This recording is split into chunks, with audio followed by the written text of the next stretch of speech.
ဟုတ်ပြီဆိုတော့ကဒါကတော့ Road to LIC Day 8ဖြစ်ပါတယ်ခင်ဗျာအခုကတော့အဆင်ပြေတယ်မိတယ်တို့တော့ကျွန်တော်တင်ချာလေးလုပ်ဖို့ကြံနေတယ်တင်ချာကမလုပ်ဖြစ်ဘူးဖြစ်နေတယ်လူလွတ်လပ်ရေးနေဟာတွေတွားကြည့်နေရတယ်အဆင်ပြေဘူးဖြစ်နေတယ်အဲ့တော့ကျွန်တော်ကိုပြန်ထိန်းပြီးတော့အခုစာပြန်လုပ်နေတယ်မိတာတော့မိတယ်အခုအင်္ဂလိပ်ကိုပြီးနေတဲ့လောက်ပြီးသွားပြီမနေ့ပြန်ကြရင်အင်္ဂလိပ်ကဒီဘာခေါ်မလို့vocabulary တို့ဘာညာတို့အကုန်ပြတ်သွားတယ်ဗျာဆိုတော့ answer the question ပဲကြံမယ် yes answer the question ကြံမယ် poem ကြံမယ်yeah that အဲ့ဒါလောက်ပဲ grammar ကြံမယ်ဆိုတော့3ခု3ခုပြီးသွားရင်အင်္ဂလိပ်က all done ပြီးသွားပြီထပ်ကြည့်စ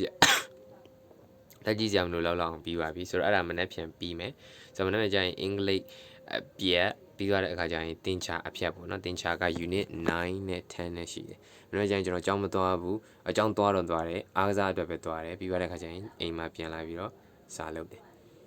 ဆိုတော့အဆင်ပြေပါတယ်ကိစ္စတော့မရှိဘူးမိတယ်အေးရေးတွေမပြတ်မခံနဲ့လို့ဆိုရှိတော့လှုပ်တာချိန်မိတယ် but like do not waste time you know like this is it you know 9ရက်လောက်ပဲကျန်တော့တာဗျာဒီချိန်မှာကျွန်တော်ချိန်ဖြုံးနေတယ်တော့ရတဲ့ချိန်ကိုစားလို့ရတဲ့ချိန်ကိုစားလို့အိတ်လိုက်စားလို့လိုက်အိတ်လိုက်စားလို့လိုက်အိတ်လိုက်စားလို့လိုက်အဲ့လိုလုပ်ရင်ကျွန်တော်တေးကြတယ်ဒါကိုရအောင်လုပ်နိုင်တယ်ရုံးလို့ရအောင်လုပ်နိုင်လိမ့်မယ်မလုပ်ဘူးဆိုရင်တော့အဆင်မပြေဘူးအဲ့ဒါပြောချင်ပါတယ်ဒီနေ့တခုပါလဲဆိုတော့ motivation လေးပေါ့နော်ကျွန်တော်နဲ့အတူပြိုင်ဘက်ပေါ့ဗျာ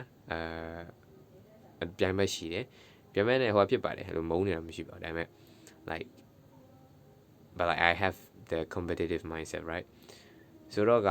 ဘာဖြစ်လဲဆိုတော့သူကI don't know like ဘာလဲ story လားမသိတင်ထား story တခုတင်ထားသူ့ပုံနဲ့ပေါ့နော်ဒါကတော့ဘာလဲမသိ Skyfall တချင်းနဲ့ပြတင်ထား like okay I need to like walk တယ်မှာသူ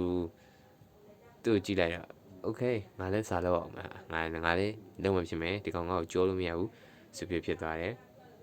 ချက်ချင်းဆိုလိုမျိုးပဲကျွန်တော်စာလုပ်ဖို့ပြင်းနေတာဗျစာလုပ်ဖို့ဟိုသွားတယ်ဒီလိုက်ဖြစ်နေအဲ့ဒါချက်ချိုးလိုက် okay okay let's do this so ရအောင်ယူပြမယ်တွေ့မယ်အကုန်လုံးတွေ့ပါမယ် that's it ပါ bye bye ပါအားရနဲ့စာလုပ်ပါ that's it